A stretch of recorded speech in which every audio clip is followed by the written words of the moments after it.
말씀은 빌레몬서입니다. 빌레몬서 1장 14절부터 17절까지입니다. 우리 같이 교독하겠습니다. 제가 먼저 읽겠습니다. 그대 승낙이 없이는 아무것도 하고 싶지 않았습니다. 나는 그대가 선한 일을 마지못해서 하지 않고 자진해서 하기를 원하기 때문입니다. 내가 잠시 동안 그대를 떠난 것은 아마 그대로 하여금 영원히 그를 데리고 있게 하려는 것입니다. 이제부터는 그는 종으로서가 아니라 종 이상으로 곧 사랑받는 형제로 그대 곁에 있을 것입니다.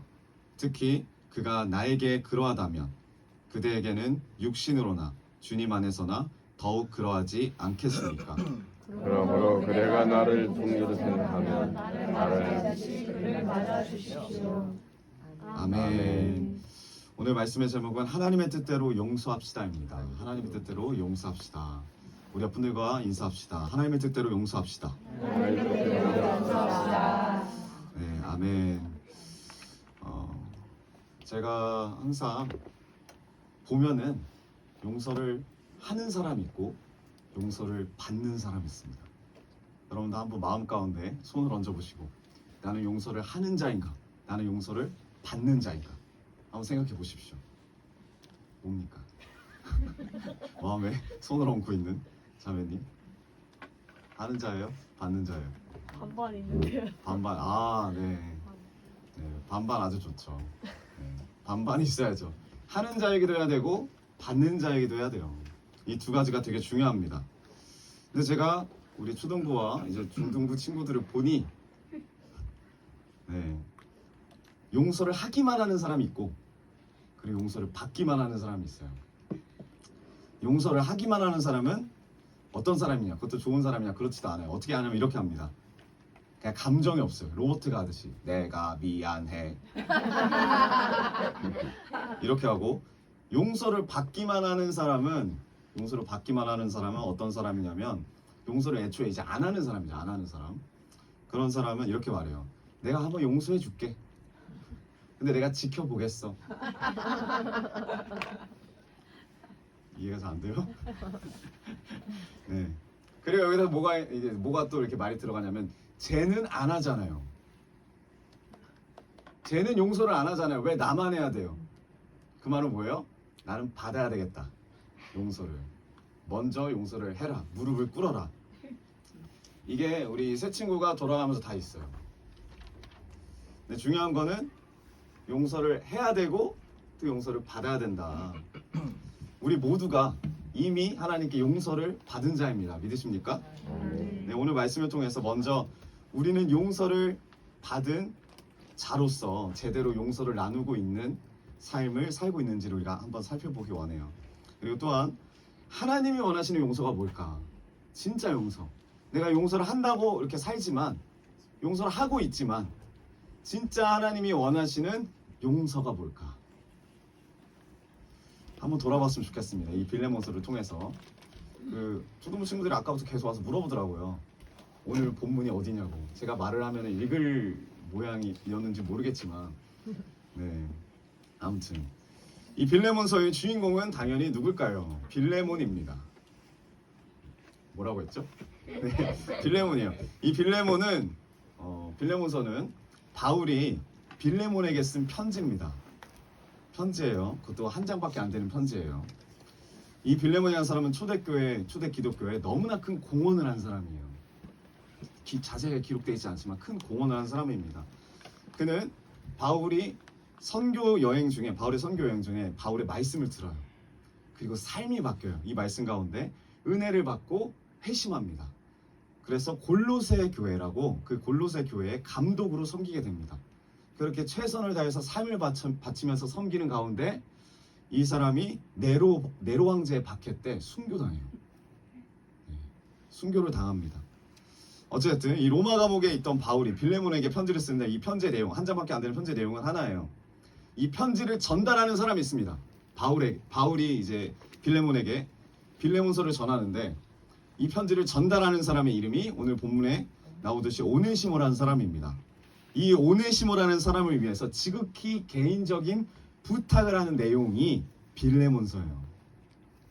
이 오네시모라는 사람이 어떤 사람이냐면 빌레몬의 종이었습니다. 원래 옛날에 종이었는데 주인인 빌레몬을 도망쳤어요. 그냥 도망친 것도 아니고 돈을 들고 도망친 것 같아요. 물질적인 피해를 입고 도망친 것 같습니다. 네. 누가 우리의 돈을 떼고 도망갔다고 생각합시다. 마음이 어떨까요? 잠이 오십니까? 네. 그러나 우리가 교회를 나와야 되죠. 교회 나와서 예배드리고 말씀도 하고 기도도 하지만 마음 가운데는 우리가 용서를 한다고 생각하지만 실제 그 사람이 내 눈앞에 나타났을 때 용서가 될까요? 어렵습니다. 그때 분위기가 어떤 분위기였냐면 당시에 이 종이랑 그리고 노예라는 이 신부는 주인에게 그냥 짐승과 같은 소유물이었어요.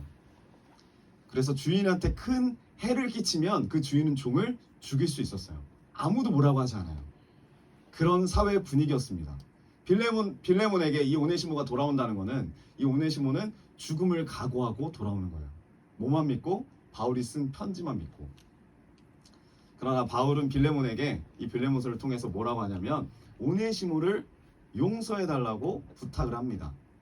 우리도 쉽지 않은 일이지만 그 시대는 있을 수도 없는 일이에요. 그 시대 가운데 종을 용서한다. 그것도 사기친 종을 용서한다. 도망간 종을 용서한다는 것은 있을 수도 없는 일이에요. 여러분, 우리가 빌레몬이라면 우리는 용서할 수 있습니까? 우리 옆 분들과 한번 인사해 봅시다. 용서할 수 있습니까? 맨날 질문하고 답은 안 하시더라고요. 눈빛에서 근데 답이 다 나오죠. 난 절대 용서할 수가 없어. 나의 돈을 갚지 않은 자를, 나에게 해를 끼친 자를 용서할 수 있느냐라는 거예요. 쉽지가 않아요. 단지 내 감정을 건드리는 사람도 우리가 용서하고 싶지가 않습니다. 근데 바울이 부탁을 합니다. 용서를 하라 그래요. 근데 좀 이상한 용서를 합니다. 첫 번째 어떤 용서를 하냐면 스스로 자진해서 용서해달라 그래요. 분명히 바울이 부탁을 하는데 뭐라 그러냐면 오네시모한테 내가 명령하는 게 아니라 너가 스스로 자진해서 용서를 했으면 좋겠다. 빌레몬서 1장 14절. 그대의 승낙이 없이는 나는 아무것도 하고 싶지 않습니다. 이 오네시모가 바울을 만나서 변했어요. 새로운 사람이 됐어요. 그래서 바울이 이 오네시모를 그대로 자기의 제자로 아니면 하나님을 전하는 그리스도를 전하는 그런 자로 사용하고 쓸 수 있어요. 그리고 이 오네시모가 감옥에 있는 바울을 극진히 섬겼습니다. 바울 옆에 두고 바울이 그렇게 할 수 있어요. 충분히. 근데 바울이 뭐라 그래요? 이 사람은 그런데 용서를 받아야 될 사람이다. 먼저. 그래서 빌레몬에게 보내는 거예요. 빌레몬 당신의 승낙이 없이는 나는 아무것도 하지 않겠다. 그럼 뭐예요 이것은? 승낙을 해달라는 거죠. 용서를 해달라는 거죠. 명령을 하는 거예요. 어찌 보면은 권위로. 근데 뭐라고 합니까? 뒤에 나는 그대가 선한 일을 마지못해서 하지 않고 자진해서 하기를 원한다. 이 선한 일을 마지못해서 내가 시켜서 명령 가운데 하는 게 아니라 자진해서 너 스스로 너에게 해를 끼친 그 원수를 용서해 줬으면 해. 부탁을 해요. 바로 명령하는 게 아니에요. 부탁을 합니다. 그리고 이 빌레몬에게 하나님의 숨겨진 뜻을 바라보길 원해요. 그게 뭐예요? 15절. 그가 잠시 동안 너를 떠난 것은 아마 그대로 하여금 영원히 그를 데리고 있게 하려는 것이었는지도 모릅니다. 이게 하나님의 뜻이라는 거예요. 이 뜻을 보고 너의 감정을 내려놓고 사회적인 분위기를 내려놓고 용서해 줄 수 없겠니? 어떻게? 스스로 자진해서 선한 일을 할 수 없겠느냐? 이 오네시모를 향한 교회를 향한 하나님의 뜻을 바라봐라. 골로새 교회를 향한 하나님의 뜻을 바라봐라. 근데 하나님의 뜻을 보기가 너무 어려워요. 자신의 감정이 너무 커요. 사람들이 내가 이 종을 용서해주면 나를 만만히 보지 않을까. 사회적인 분위기를 뚫고 나기가 너무 어렵습니다. 근데 바울이 말해요. 이 잠시 동안의 어려움이 결과적으로 영원히 복이 될 수 있다는 거예요. 하나님의 그 뜻을 바라봐라. 그러려면 스스로 자진해서 용서해라. 여러분, 우리의 마음이 준비가 안 됐는데 용서하라고 하면 어떻습니까? 많이 힘들어요. 제가 오랫동안 용서를 시켜봐서 알아요. 제 앞에서 싸우는 사람들 용서를 시켜봐서 알아요. 용서를 하긴 합니다. 서로 간에. 아까 우리 초등부 친구들 이야기하는 것처럼 미안해, 괜찮아, 사랑해, 나도 사랑해, 악수, 악수, 뽀뽀, 뽀뽀. 근데 용서를 해도 오랫동안 제가 용서를 시켰는데 본심이 아니에요. 말만 하지. 그리고 본심이 아닌 용서의 특징은 뭐냐면 짜증이 나요. 분노가 나요. 눈빛이 달라요. 눈빛이 쳐다보잖아요. 아주 살기가 가득하면서 사랑해. 그리고 그 끝은 뭐예요? 보복심이 있어요. 두고 보자. 제가 항상 설교 때 이 이야기를 하는데 우리가 처음에 싱가포르에 선교를 갔을 때 한 자매가 싸웠어요. 한 자매가 싸운 게 아니고 한시 성을 가진 자매가 싸운 거예요. 두 자매가 싸웠는데 저는 자매들이 싸우는 걸 처음 봤어요. 처음 봤습니다. 형제들은 주먹으로 싸우거나 발로 싸우거나 이러는데 전 자매들이 이렇게 꼬집으면서 싸울 줄 알았어요. 좀 심하면 이제 머리털을 잡거나 이렇게 하는 줄 알았는데 우리 친구들은 목을 잡고 피투성이가 돼서 그것도 일본 명품 백화점 안에서 얼마나 시식하니 조용하겠습니까? 그 조용한 곳에서 고함을 치면서 한국말로 싸웠어요. 누가 봐도 한국 사람이었거든요. 그때 지금은 많이 변화돼서 용서하지만 그때 서로에 대해서 용서를 못할 때 몇 시간을 서로 말을 안 했는지 몰라요. 서로. 근데 우리는 함께 다녀야 돼요. 선교를 갔으니까. 근데 한 공간에 있는 걸 너무 힘들어하는 거예요. 서로에 가서 이제 말합니다. 승여자매한테 가서요. 네가 언니니까 먼저 용서해라. 용서를 해줘라. 승여자매는 말을 안 해요. 아예 말을 잃은 줄 알았습니다. 목소리 하나님이 가져가신 줄 알았어요. 도시락은 잘 먹더라고요. 근데 반대편엔 동생은 말이 많아요. 근데 말은 뭐냐면 다 분노 가운데 부숴버릴 거야. 부셔버릴 거야. 다가오면 부셔버릴 거야. 내가 던지지 못한 게 한이다. 던졌어야 되는데 근데 실제로 그 앞에 가서는 한 대도 못 때리거든요. 목만 잡혀갖고 거의 죽다 살아났죠. 특징이 뭐냐면 먼저 용서할 생각이 없어요. 용서할 생각이 없어요. 바울은 누가 시켜서가 아니라 빌레몬한테 뭐라 그러냐면 우리가 시켜서도 안 되잖아요. 용서가. 빌레몬한테 뭐라 그러냐면 하나님의 뜻을 깨닫고 왜 싸우게 됐는지 왜 종이 떠나게 됐는지 감정적으로 다가가는 것이 아니라 이성적으로 다가가는 것이 아니라 하나님의 뜻을 깨닫고 빌레몬이 스스로 용서하기를 원합니다. 쉽지 않아요. 아무한테나 부탁할 수가 없어요. 무언가를 마음에 담아놓는 건 용서가 아니죠. 먼저 주님이 우리에게 그 용서를 보여주셨습니다. 그래서 우리도 스스로 자진해서 하나님의 사랑을 이제 맡겨진 영혼들에게 보이기를 원하세요. 나를 위해서 용서한 사람들이 많아요. 나를 위해서. 근데 지금 하나님 원하시는 건 뭐냐면 오네시모에게 원하시는 게 뭐냐면 빌레몬에게 원하시는 게 뭐냐면 너희들을 위해서 용서라는 게 아니에요. 골로새 교회를 위해서 용서해라. 하나님의 나라를 위해서 용서해라. 우리의 삶도 마찬가지예요. 관계도 마찬가지예요. 부모와 자식 간의 관계, 부부 간의 관계, 형제들 간의 관계, 자매들 간의 관계, 나를 위해서 용서하는 게 아니더라고요. 하나님의 나라와 하나님의 뜻을 위해서 용서해야 돼요.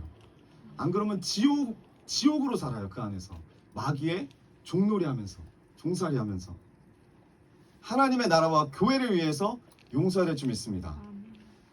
근데 바울이 이 마땅히 죽어야 될 오네시모를 용서해달라고 부탁을 하는데 그냥 부탁만 하는 게 아니고 더 어려운 부탁을 해요. 더 어려운 부탁. 그게 뭐냐면 두 번째 부탁. 그게 뭐냐면 종이 아니라 형제로 받아들여요. 여러분 우리가 16절 한번 제가 읽어보겠습니다. 이제부터는 그는 종으로서가 아니라 종 이상으로 곧 사랑받는 형제로 너의 곁에 있을 것입니다. 특히 그가 나에게 그러하다면 나는 바울이죠. 나에게 그러하다면 너에게는 육신으로나 주님 안에서나 더욱 형제로 있어야 되는 게 마땅하지 않겠냐. 이게 무슨 말이에요? 종이 아니라 사랑받는 형제로 받아들여라. 그래서 이 바울 말 듣고 이제 말 잘 듣고 이제 그 오네시모를 용서해가지고 오네시모한테 이야기하는 거죠. 야, 내가 너 용서해 줄 테니까, 내가 진짜 자진해서 스스로 용서해 줄 테니까 이제 너는 내 말을 잘 듣고 이제 우리 집에서 열심히 일해라. 내가 용서해 줄게. 이렇게만 용서해 줄 대단한 주인인데 지금 뭘 요구하냐면 종을 뛰어넘으래요. 형제로 받아들이래요. 내 종이 내 형제가 되는 거예요. 왜 이렇게까지 해야 돼요? 하나님이 말씀하신 용서는 우리가 생각하는 용서하고 다르더라고요. 죄인들의 죄를 용납하고 없애는 것뿐만이 아니라 그 용서의 대상을 완전히 새롭게 하세요. 그리고 의로운 상태로 만드는 것까지 포함하는 게 하나님의 용서예요. 이게 하나님의 거룩한 구원이더라고요. 자, 로마서 3장 25절, 26절 제가 읽어보겠습니다. 한번 띄워주세요. 하나님께서는 이 예수를 속죄제물로 내주셨습니다. 그것은 그의 피를 믿을 때에 유효합니다. 하나님께서 이렇게 하신 것은, 우리를 용서해 주신 것은, 자기 아들을 이 땅에 보내시고 십자가에 달리게 하셔서 우리를 용서해 주신 이유는 사람들이 이제까지 지은 죄를 너그럽게 보아 주심으로써 하나님 자기의 의를 나타내시려는 것입니다. 하나님께서 오래 참으시다가 지금 이때, 우리가 연약할 때, 우리가 죄인 되었을 때, 우리가 하나님과 원수 되었을 때에 자기의 의로움을 나타내신 것은 하나님이 의로우시다는 것을 나타내고, 첫 번째, 두 번째 뭐예요? 예수를 믿는 사람은 누구나 의롭게 하신다. 그것을 보여주려는 것입니다. 자, 우리가 주님과 원수가 되었을 때 예수 그리스도로 말미암아서 용서함을 받았어요. 그리고 이제 그분의 친구, 그분의 자녀가 됩니다. 근데 우리가 용서를 할 때는 어떻게 하냐는 거예요. 유리 어린이가 사랑이가 못마땅해요. 항상 못마땅해요. 사랑 어린이를 생각할 때 못마땅한 사랑 동생, 사랑 어린이도 유리 어린이를 생각할 때 못마땅한 유리 언니. 그러다가 못마땅한 상황 가운데 정말 못마땅한 일을 했어요. 용서가 안 돼요. 근데 용서를 해주는 거예요. 어떻게 용서해줘요? 못마땅한 동생, 이 언니가 한번 용서해줄게. 못마땅한 언니, 내가 용서해줄게. 근데 뭐가 변하지 않았어요? 못마땅한 존재는 변하지 않아요. 못마땅한 아빠, 내가 용서해줄게요. 용서는 해주는데 그 용서는 뭘 용서해주는 거예요? 그냥 그 못마땅한 상황 가운데 나에게 있었던 어떤 부분만 용서해주는 거지 그 존재 자체를 용서해주지 않아요. 근데 주님이 말씀하시는 용서는 존재 자체를 새롭게 만드는 용서래요. 오네시모를 향한 빌레몬에게 요구하시는 주님의 용서는 그냥 종으로서 용서해서 종으로 두고 있으라는 게 아니라 용서를 해주고 너의 형제로 받아들여라. 새로운 존재로 바뀌는 거예요. 죄인이 아니라 의를 입은 자로, 우리가 예수 그리스도를 통해서 의롭게 변한 것처럼 우리를 그래서 용서해 주신 거예요. 그 의를 드러내기 위해서. 지금 바울이 빌레몬에게 원해요. 하나님이 빌레몬에게 원해요. 그래서 말해요. 너 용서해 줄 수 있니? 아, 용서는 해줄게요. 더 나아가서 형제로 존재를 바꿔서 용서해 줄 수 있니? 새로운 존재, 의로움을 얻은 존재로 받아들일 수 있니? 이게 진짜 용서예요. 여러분, 우리 용서 어떻게 합니까? 못마땅한 사람이 있어요. 원래 못마땅한 사람은 더 못마땅해. 더 용서하고 싶지 않아요. 근데 원래 호의적인 사람은 금방 용서해줘요. 그 못마땅한 사람들을 진짜 우리가 어떤 마음으로 용서하냐는 거예요. 빌레몬처럼 용서할 수 있느냐는 겁니다. 용서는 하지만 그를 형제로 사랑하진 않아요. 그냥 딱 거기까지예요. 선 긋고 벽을 쌓고. 우리는 용서는 하지만 용서의 대상을 완전히 새로운 대상으로, 의로운 대상으로 대하지는 않아요. 하나님의 일하심을 인정하지 않는 거예요. 하나님이 그들을 향해서, 그들을 향한 하나님의 일하심, 그들을 하나님이 쓰시겠다라는 것을 인정하지 않아요. 새롭게 바라봐 주질 않아요. 네가 바뀌어봤자 얼마나 바뀌겠어. 지금 잠깐이겠지. 그렇게 바라봅니다. 원수 이상의 대상으로 바라보지 않아요. 그게 우리의 용서예요. 그냥 지금 내 못마땅함이 조금 사그러졌을 뿐이에요. 원수만 봅니다. 근데 17절에는 더 큰 부탁을 합니다. 뭐라 그래요? 세 번째, 바울을 영접하듯이 영접하래. 17절, 그러므로 그대가 나를 동지로 생각하며 나를 맞이하듯이 그를 맞아주십시오. 이제는 더 뛰어넘어서 윗사람을 대하듯이, 예수 그리스도를 대하듯이 그를 사랑하라, 그를 맞이하라. 뒤집어질 노릇이죠. 그냥 사람도 용서도 못하겠는데, 힘들게 형제로 겨우겨우 맞이할 수 있을지도 모르겠는데 윗사람처럼 영접하라고. 근데 중요한 건 뭐냐면,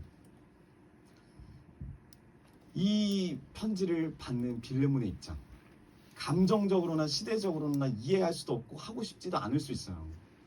인간이기 때문에. 도저히 풀 수가 없는 문제를 바울이 던졌습니다. 그냥 차라리 돌아오지 말지. 편지를 들고 돌아온 오네시모를 앞에 두고 이 편지를 읽은 빌레몬이 얼마나 난처했겠어요. 그리고 이 편지는 골로새 교회에게 주는 편지니까 골로새 교회에서 이 다 있는 성도 다 있는 데서 읽습니다. 다 있는 데서 읽는 거예요. 다 있는 데서. 근데 놀랍게도 빌레몬은 어떻게 됐을까요? 이 문제를 풀어내요. 아주 쉽게 풀어낸 것 같아요. 왜 그렇게 말씀을 드리냐면, 풀어내지 않았다면 빌레몬 후서가 있겠죠. 고린도 전서도 그렇게 쓰였거든요. 고린도 교회를 향해서 바울이 강력하게 부탁하고 권면해가지고 썼는데 고린도 교회 사람들이 들어먹질 않은 거예요. 바울 말을. 하나님 말씀을 듣질 않아서 바울이 눈물로 다시 이를 갈면서 편지를 쓴 게 고린도 후서예요. 거기다 이제 한마디 더 붙이죠. 내가 돌아갈 땐 너네 죽을 준비하고 있어. 그리고 고린도 교회 사람들이 회개하고 돌아옵니다. 근데 빌레몬은 한 장인데 한 장만에 그 말 듣고 빌레몬이 바로 받아들여요. 어떻게 이렇게 받아들일 수 있었을까? 이 어려움의 문제를. 그리고 실제로 이 오네시모랑 빌레몬이 그 교회, 골로새 교회의 든든한 두 기둥으로 큽니다. 이 오네시모라는 사람이 너무나 중요한 역할을 해요. 골로새 교회에서. 이 빌레몬도 자존심도 있고 사람들 보는 눈도 많았을 거고, 어떻게 바울의 권면을 순종할 수 있었을까? 진심으로. 이것은 바울의 기도에 힌트가 있습니다. 이 앞절에 이제 빌레몬서 1장 6절을 보면 바울이 빌레몬에게 이런 말을 합니다. 그대의 믿음의 사귐이 더욱 깊어져서 우리 안에 있는 모든 선한 일을 그대가 깨달아 그리스도 예수께 이르게 되기를 나는 기도합니다. 무난을 할 때 이렇게 기도를 해요. 이게 무슨 말이에요? 우리 안에 있는 모든 선한 일을 빌레몬 너가 깨닫기를 원한다. 그리고 그걸 깨달아서 예수님과 더욱더 가깝게 되기를 원한다. 그 선한 일이 무엇입니까? 우리가 연약할 때, 죄인 되었을 때 하나님이 우리에게 보이신 모든 일이에요. 그게 선한 일이에요. 우리를 용서해 주신 그 일을 네가 깨닫고 예수님의 마음을 잊기 원한다. 그리고 나서 편지가 시작된 거예요. 용서해 줘라. 뭐로? 너가 은혜 받은 자니까. 은혜 받은 자로서 그를 용서해 줘라. 그리고 빌레몬은 아마 하나님이 보이신 십자가의 은혜를 기억한 것 같아요. 아, 나도 죄인이었는데 내 마음 같아서는 이 시대적 상황에서는 빌레몬이 생각할 때 이 오네시모를 쳐 죽여도 될 듯한데, 이 십자가의 은혜를 기억한 빌레몬은 자신이 어떤 자였는지를 기억해요. 한 장만에. 그 정도로 깨어있는 사람이에요. 이게 바로 자아철이죠. 자기가 어떤 자인지를 기억하는 자, 은혜를 기억하는 자의 태도예요. 십자가의 사람과 그 은혜를 기억하니, 그때 내 모습을 기억하니 빌레몬은 오네시모를 용서할 수 있습니다. 여러분, 우리도 이 은혜를 기억할 때 용서할 수 있어요. 새로운 존재로 용서할 수 있습니다. 우리가 지금 새로운 존재가 되었다면. 오늘날 교회 안에서도 같은 문제들이 일어납니다. 이 빌레몬과 오네시모 같은 문제들이 일어나요. 상황 가운데. 근데 그 문제를 해결하는 방법은 상황을 보면 안 되더라고요. 제가 상황 많이 들어봐줬거든요. 이쪽의 입장도 들어보고 저쪽의 입장도 들어보고. 관계를 보면 안 돼요. 뭐 언니니 동생이니 오빠니 동생이니 관계도 보면 안 돼요. 부모니 자녀니 이것도 아닙니다. 이성적으로 생각하는 것도 아니에요. 그 안에서 논리적으로 따져서도 안 돼요. 법대로 따져서도 안 되더라고요. 진짜 하나님의 원하시는 용서를 이 관계 가운데 꽃피우려면 이거 다 내려놓고 뭘 붙잡아야 되냐면 우리를 구원해 주신 십자가를 바라보게 해요. 십자가. 내가 은혜 받은 자라는 것을 깨닫게 해야 돼요. 잊어가던 십자가의 사랑과 그 은혜를 기억하고 감격의 눈물이 회복이 돼야 돼요. 그래야 용서할 수 있어요. 용서하라고 해서 용서 안 되더라고요. 우리를 누르던 문제들이 아무것도 아니게 돼요. 이거 하나만 회복되면. 요즘 초등학생들, 우리 두 친구들은 나름 예의가 있어요. 얼마나 예의가 없습니까? 요즘 초등학생들이나 중학생들 보면은 예의가 없어요. 예의가. 나름 허리를 펴고 예의를 갖추려고 하는 것 같아요. 근데 우리가 그들을 맞이할 때 마음은 어때요? 처음에? 어떻게 이렇게 예의가 없는 사람이 있을 수 있지? 보면 볼수록 어떤 마음이 들어요? 나구나. 그 아이들을 보면 우리의 모습이 보입니다. 우리가 보여요. 놀랍게 너무 똑같아서 소름 돋을 정도로. 그럼 어떻게 됩니까? 내가 얼마나 하나님께 대적하고 하나님 앞에서 죄를 짓는 삶을 살았던 존재였는지가 보여요. 기억이 나요. 그리고 그러한 나를 구원해 주신 하나님을, 그 은혜를 기억하게 됩니다. 그러면 그 은혜로, 그 기억으로 나와 같은 상처를 가진 영혼들을 우리가 받은 하나님의 사랑으로 사랑할 수 있게 되는 거예요. 그게 기독교 사랑이더라고요. 그게 기독교 사랑이에요.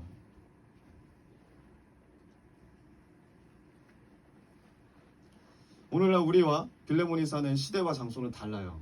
하지만 은혜 받은 사람, 천국을 소유하고 살아가는 사람들의 반응은 똑같아요. 동일합니다. 십자가의 은혜, 하나님의 사랑, 보혈의 피비린내라는 이 감격을 가진 사람들은 빌레몬과 같은 삶을 살아요. 진짜 용서합니다. 그냥 용서하는 게 아니라 형제로 받아들이고 나보다 더 낫게 여기는 자로. 용서하는 자. 우리의 삶도 그들과 다르지 않아야 됩니다. 왜요? 우리는 은혜 받은 자니까. 은혜 받은 자이십니까? 제가 처음에 초등부를 맡았다가 그 초등부 애들이 중학생이 돼서 중등부를 원치 않게 맡게 돼서 중2병이라는 걸 겪게 됐습니다. 여러분 부모님들은 많이 겪으시죠? 중2병. 네. 한두 명이 중2병을 겪은 것이 아니라 뭐 몇 명이 동시다발적으로 겪었는데 알아서 하나님이 딱딱 쳤어요. 상우 형제도 알아서 치시고 승현자매님은 초등학교 4학년 때부터 중2병을 갖고 있었으니까. 네. 근데 주연자매는 감당이 안 되더라고요. 감당. 뭐만 하면 와 화를 내요. 네. 저한테 전사님 미워요를 하루에 진짜 한 50번씩 했던 것 같아요. 30번씩. 뭐만 하면 미워요. 맨 처음에는 철벽을 쳤죠. 근데 계속 오니까 이게 마음에 바뀌더라고요.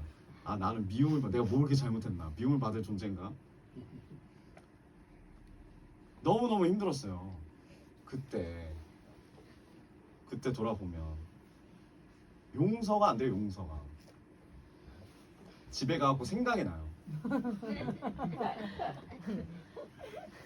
근데 뭐가 떠오르냐면 내가 하나님 앞에 이렇게 살았구나. 하나님 미워요.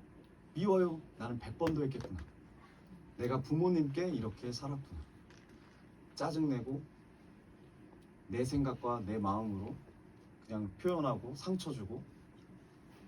지금 많이 변화됐죠.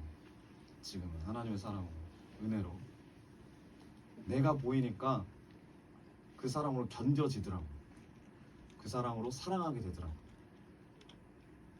제가 이런 이야기를 들었습니다. 어떤 교도소에, 싫어합니다. 어떤 교도소에, 미국에 있는 어떤 교도소에 어떤 신임이 딱 들어갔는데, 이 교도소라는 곳이 그렇잖아요. 많이 어려운 곳이에요. 지옥이죠. 수감자들에게. 근데 특히 체구가 작고 약한 그런 수감자들에게는 이 수감하고 있는 기간의 고통보다도 학대와 괴롭힘, 요즘 뭐 학폭도 많이 일어나지만 학대와 괴롭힘이 교도소 안에서도 많이 일어난다는 거예요.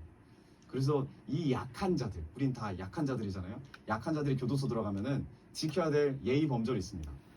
그게 뭐냐면 야외 활동을 두려워해야 돼요. 밖에 나가면 안 돼요. 그러니까 독방에 있어야 되는 거죠. 야외 활동을 나가더라도 운동장 한가운데를 지나가면 안 된대요. 운동장 한가운데를 지나가면 어떻게 돼요? 많은 사람들에게 주목을 받아요. 그래서 꼭 보복이 돌아온답니다. 근데 이 교도소에 새로 들어온 사람이 어느 날 그 운동장을 나갔는데 다 사이드로 다니는데 엄청 작고 빼빼 마른 남자 둘이 운동장 한가운데 서 있는 거예요. 당당하게. 그래서 속으로 생각했죠. 쟤네들은 죽겠구나. 그런데 아무도 그 두 명을 건들지 않는 거예요. 아무도 두 명을 건들지 않는 거예요. 그래서 물어봤다는 거죠. 여기 오래 있는 교도소에 있는 사람한테 왜 저 두 사람은 저기 서 있어도 아무도 건들지 않나요? 그랬더니 오래 있던 사람이 뭐라고 하냐면 이런 말 하는 거예요. 저 두 사람의 아버지가 요 며칠 전에 이제 교도소 들어왔다가 출소를 했다네. 그래서 이해가 안 되는 거죠. 왜 아버지가 교도소에 들어왔어요?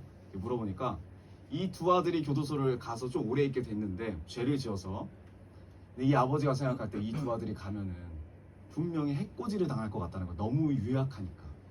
그래서 이 아버지가 자진해서 교도소를 들어왔대요. 이 실제로 자진해서 교도소에 들어와서 그 교도소에서 3년을 지내면서 주변의 대적들을 다 정리하고 돌아다니면서 말하는 거죠. 그러니까 자기가 들어오기 전까지 자기 아들들을 괴롭혔던 그 사람들을 찾아가갖고 본보기를 제대로 보여주고 밟아주고 엄포를 놓은 거죠. 내 아들들이니까 건들면 각오해. 근데 이 아버지가 원래 죄인이 아니잖아요. 그래서 모범수로 풀려났다는 거예요. 3년 만에. 이 아버지는 더 있고 싶은데. 그래서 어쩔 수 없이 떠나야 돼요. 그래서 그 죄인들이 그 죄수들에게 말했다라는 거예요. 나는 가지만 내 아들들이 다치거나 내 아들들이 상처를 받으면 난 또 들어올 거다. 난 다시 들어올 거다. 그러니까 기억해라. 내가 들어올 것을. 그리고 그 아버지가 나갔음에도 불구하고 아무도 그 아들들을 안 건드린다는 거예요. 이게 실화래요. 여러분 여기서 좀 복음이 보이십니까?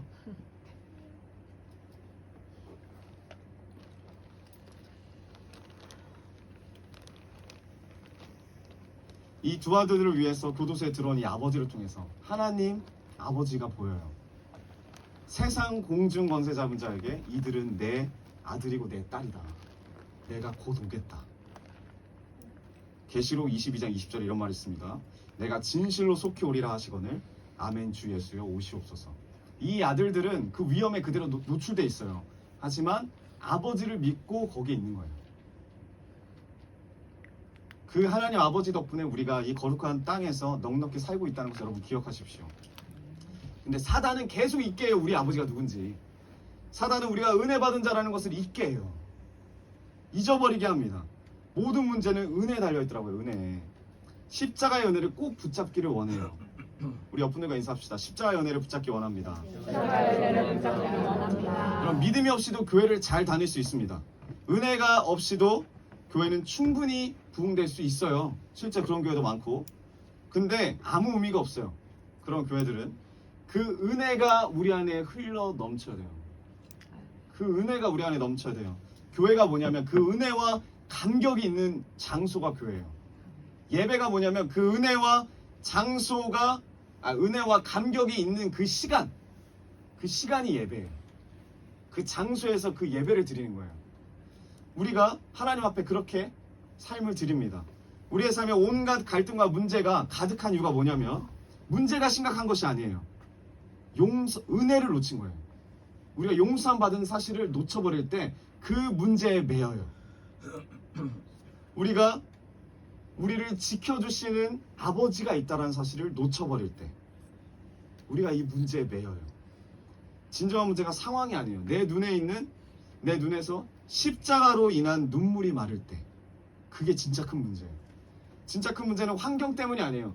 예배 가운데 이 보혈의 피비린내가 나지 않을 때가 진짜 큰 문제예요. 진짜 큰 문제는 다른 사람이 예의 없고 뭘 지각하고 그것 때문에 내가 화가 나고 이게 큰 문제가 아니라 내 안에 십자가를 바라보는 시선을 놓칠 때, 그 사람들을 정죄하게 된 시스템으로 바뀔 때, 그게 가장 큰 문제예요. 근데 우리는 상황만 봐요. 환경만 봐요. 상대방만 봐요. 빌레몬처럼 십자가의 은혜를 회복하고 기억할 때 이 문제가 풀려요. 이미 우리 모두가 용서함을 받은 자인 것을 기억하길 원합니다. 은혜 받은 자임을 기억하길 원합니다. 그 은혜를 기억해야 돼요. 은혜를 잃는 순간 천국을 잃어버립니다. 교회 안에서 계속 이런 일이 일어나요. 은혜를 받았으면서 은혜를 잃고 당연히 여기고, 마태복음 18장에 10,000달란트 빚진 자가 나옵니다. 10,000달란트 빚진 자. 갚을 수 없는 돈이에요, 지금으로 보면. 근데 하나님 은혜로 그냥 갚아줘요. 하도 불쌍하게 여기니까. 근데 10,000달란트 빚진 자가 그 탕감받고 어디로 가요? 100데나리온 빚진 자에게.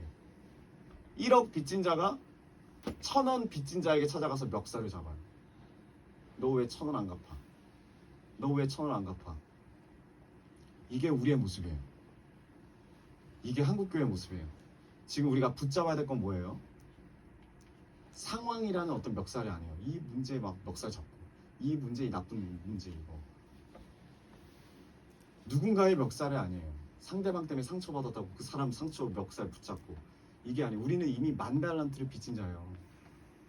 근데 1,000원 정도 빚진 자 때문에 그건 너무 은혜를 모르는 자죠. 근데 우리가 그렇게 살고 있습니다. 하나님의 은혜와 내 안에 십자가를 바라보면 이 모든 상황이 다 용납이 되고 이해가 됩니다. 풀어짐을 경험해요. 왜 어떻게 이렇게 풀어짐을 경험합니까? 내가 어떤 자임을 알아야 돼요. 내가 죄인 중에 괴수고 넘치는 은혜를 받은 자임을 알아야 돼요. 디모데전서 1장 15절. 미쁘다 모든 사람이 받을 만한 이 말이요, 그리스도 예수께서 죄인을 구원하시려고 세상에 임하셨다 하였도다. 뭐라 그래요? 죄인 중에 내가 괴수니라. 말씀의 결론을 맺기 원합니다. 여러분, 빌레몬은 바울의 어려운 부탁을 듣습니다. 요청받아요. 용서하래요. 첫 번째. 근데 그냥 용서하는 게 아니라 종으로 두는 게 아니라 형제로 받아들이래요. 근데 그걸 뛰어넘어서 이제 어떻게 하래요? 그를 영접하래요. 자존심 힘들고, 감정적으로 힘들고, 사회 문화적으로도 비탄을 받을 것에 엄청나게 큰 충격이 있고 힘듭니다. 그럼에도 불구하고 빌레몬에게 이 오네시모를 용서하고 형제로 받아들이며 그를 영접하는 일은 쉽습니다. 왜요? 그가 자신이 얼마나 괴수였는지를 알기 때문에, 자기도 은혜 받은 자였다는 것을 알기 때문에, 자신이 얼마나 죄인인지를 돌아볼 수 있는 그 기억이 있기 때문에 그는 복된 선택을 하게 됩니다. 그리고 골로새 교회를 세워요. 여러분, 우리가 받은 은혜를 기억하는 흔적들이 있길 원합니다. 말씀일 수도 있고, 찬양일 수도 있고, 누군가의 조언일 수도 있고, 부모일 수도 있고, 형제일 수도 있고, 친구일 수도 있습니다. 주님의 말씀이 우리의 심장에 남아있는, 새겨지는, 그걸 통해서 우리의 심장에 주님의 이 영적인 수술의 흔적이 남았으면 좋겠어요. 우리가 돌아보는 거죠. 용서함을 줄 수 없을 때, 내 심장에 있는 주님의 말씀을 통한 그 영적인 흔적을 바라보면서 나도 은혜를 받은 자구나, 나도 용서를 받은 자구나, 이 말씀이 내 안에 있구나. 이 흔적들을 통해서 받은 은혜를 기억하며 회복하며 영혼들을 용서하고 우리 형제들을 의롭게 대하고 그들을 진심으로 영접하는 우리 글로비전 교회의 한 영혼이 되길 주님의 이름으로 축복합니다. 우리 이 시간 주님 앞에 찬양하면서 나아가기 원합니다.